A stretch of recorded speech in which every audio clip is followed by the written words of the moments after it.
Mas olha aqui, quem nunca ouviu falar desta mulher? Quem nunca ouviu falar? Gente, você nunca ouviu falar dessa mulher? Você já ouviu falar dessa mulher aí? Você já deve ter sonhado com ela. Minha gata deve ter sonhado também, né?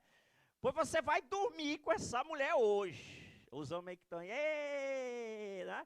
Tudo bem, a mulher professor, não sei o quê, mas tem aqueles adeptos que gostam também, não sei. Você escolhe. Você é feliz para ser o que você quiser. Mas tudo bem. Se você quiser dormir com ela, dorme. Não quiser, é problema seu. Mas o importante é que tu tem que aprender aqui. O que é? Gente, eu sempre achei que a Mona para os íntimos, tá bom? A Mona. Eu sempre achei que a Mona era um quadro enorme. Nadinha. Ela tem 77 centímetros de altura por 53 ou é 54. Então ela dá mais ou menos isso aqui, ó, pequenininha. Mas é uma obra que o valor dela é inestimável. Só para você ter uma ideia, lá no Museu da França, ela foi assegurada no valor de mais de 100 milhões de dólares. O seguro dela, o seguro, só para ter ideia, o seguro da pintura, mas parece que aumentaram agora, né? Era 100 milhões de dólares, só para você ter uma ideia. Essa obra, que ela representa o célere da Renascença, que costuma até colocar no Enem, ela foi colocada em 3D. Gente, essa obra aí, ela sofreu tem tanta história. Um diz que representa uma mulher lá que era amiga do Leonardo da Vinci. São várias especulações que eu não quero entrar nesses detalhes. Mas é uma obra que ela foi comprada pelo rei da França, Francisco I, para colocar no banheiro dele. Essa obra, ela foi roubada em 1911. O poeta Apolinário e o espanhol, o pintor o Pablo Picasso, eles responderam até um processo, porque acharam que eles tinham roubado a pintura. Né? Essa pintura já foi apedrejada, já esfaquearam ela. Em 2008, 2009, mais ou menos assim, uma russa pegou um copo lá e tacou nela, tentando arrebentar a pintura, mas não aconteceu nada. A mulher parece que era meio doida também, porque ela fica dentro de uma redoma de vidro, que é prova até de bazuca, né, totalmente blindado. Olha, para ter uma ideia, tem câmera, serviço de monitoramento 24 horas, tem sistema de segurança. Gente, ela é mais protegida do que eu e você, entendeu? Só para ter uma ideia. E é só uma pintura, né? Muito bem. Essa pintura, a Mona Lisa ou Gioconda, de Leonardo da Vinci. Da Vinci, gente, ele foi tudo. Ele foi arquiteto, foi pintor, fez os primeiros planejamentos de avião, tudo, tudo. Então, tem até uma frase que eu coloquei aqui, ó. A mais nobre paixão humana é aquela que ama a imagem da beleza em vez da realidade material. O maior prazer está na contemplação. Então, uma coisa que chama atenção, essa obra, a questão da tridimensionalidade, é uma obra que ela se utilizou de cálculo geométrico. Se você pegar a Mona Lisa e sair correndo, dá a impressão de que ela está olhando para você. Se você pular, dá a impressão de que o olhar dela está subindo e está descendo. Então, é um negócio enigmático que eu não sei. Inclusive, foi descoberto depois, recentemente, que uma pintura que ela foi pintada justamente paralelo a ela e que dá uma ideia de 3D, né? Olha, só para você ter uma ideia, a cada dia que passa se descobre uma nova coisa. Mas o que você tem que lembrar é que é uma obra renascentista, que ela tem como aspecto naturalismo, é uma obra que trabalha o individualismo, então é uma obra da Renascença que se destaca principalmente com o Leonardo da Vinci. Né? Você está vendo aqui o Renascimento em outras regiões.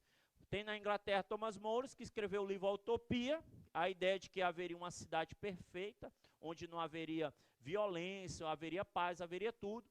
E você está vendo aqui o nome de William Shakespeare. Na minha perspectiva, o Shakespeare é o cara que você mais tem que lembrar das outras regiões, que é da Inglaterra. Aqui eu coloquei alguns filmes para você dar uma olhada, né? Professor, hoje o senhor colocou filme para caramba, para te inspirar, meu irmão. Aqui Romeu e Julieta, numa visão mais moderna, né? Mas o texto é o mesmo, ele preservou o roteiro. Você sabe que a obra Romeu e Julieta é a história dos Montecchios e os Capuletos. Por que é importante? Porque ele trabalha um aspecto, que é o individualismo. E a ideia de, por exemplo, a ideia do amor. A Idade Média não permitia que as pessoas escolhessem amar. E aí o Romeu e Julieta decidiram amar. Só que as famílias se degladiavam. Aí o que aconteceu?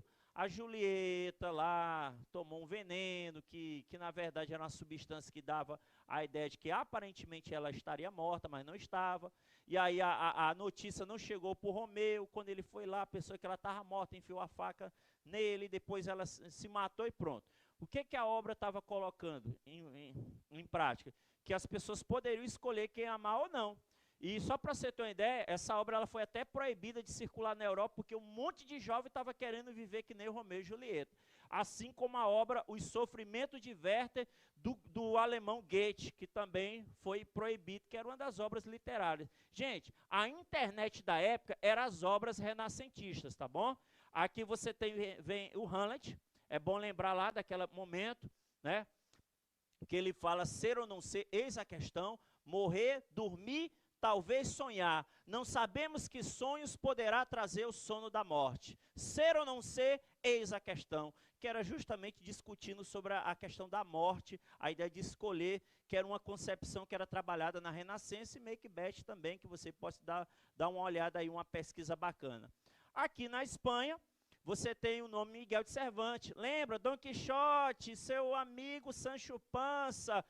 Ó, o que você tem que lembrar dessa obra para o Enem é que essa obra ela vai ridicularizar a cavalaria.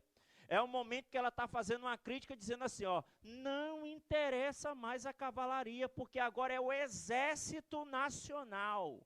Porque a cavalaria, ela estava a serviço dos senhores feudais. E o exército estava a serviço de quem? Lembra lá da monarquia nacional? A serviço do rei. Então, através da formação da monarquia nacional, investiu-se numa instituição chamada Exército Nacional. Por isso que aparece lá ele dizendo que está lutando com dragões, e o Sancho Panza, meu irmão, eu estou vendo é moinho. E o cara, não rapaz, são dragões. Eu não sei quem é que estava drogado aí, mas estava rolando alguma coisa. Muito bem. E aqui você está vendo aqui um outro filme, Don Quixote. Que é justamente para você respirar essa atmosfera toda do Renascimento. São vários filmes, tá bom? Tem um filme Agonia e Êxtase, que você também pode assistir, que trabalha justamente a construção da Capela Sistina. Fantástico. Agonia e Êxtase, você vai ficar agoniado mesmo, tá bom? Beleza. O Renascimento percorreu Portugal, Flandres, região de Holanda, Bélgica e Alemanha. Então, o Renascimento ele percorreu vários lugares. E para finalizar, nós vamos ter aqui também o renascimento científico. Durante o Renascimento, as verdades defendidas pelos filósofos da igreja vão sendo contestadas pela observação metódica e pelo emprego da experiência, atitude que mais tarde seria chamada de científica. Avanços na astronomia, na matemática, na física e na medicina. Aqui, ó. Presta atenção nesse cara aqui para que eu finalizar com chave de ouro. Giordano Bruno, outro filme, outro filme. Giordano Bruno foi um dos caras que contestou a igreja, porque existia um sistema chamado de a disputa entre o heliocentrismo e o geocentrismo, que era isso. A igreja católica apostólica romana, na Alta Idade Média e na Baixa Idade Média, utilizava os princípios aristotélicos como dogma, uma verdade que não se discutia. E Aristóteles disse o seguinte, ó, tá aqui a Terra, tá aqui a terrinha parada, a Terra está parada e o Sol está girando em torno dela, o geocentrismo. E o que ele dizia era verdade, a igreja não se discutia. O Galileu Galilei foi tentar contestar, no final ele renunciou, porque senão ia ser queimado pela Santa Inquisição. E o Giordano Bruno foi contestar várias coisas disso, inclusive defendeu o heliocentrismo. Gente, sabe o que foi que aconteceu? Foi queimado vivo pela Santa Inquisição. E o filme Giordano Bruno, ele descreve a sua defesa, como ele vai apresentar o processo e tudo. Fantástico, tá bom?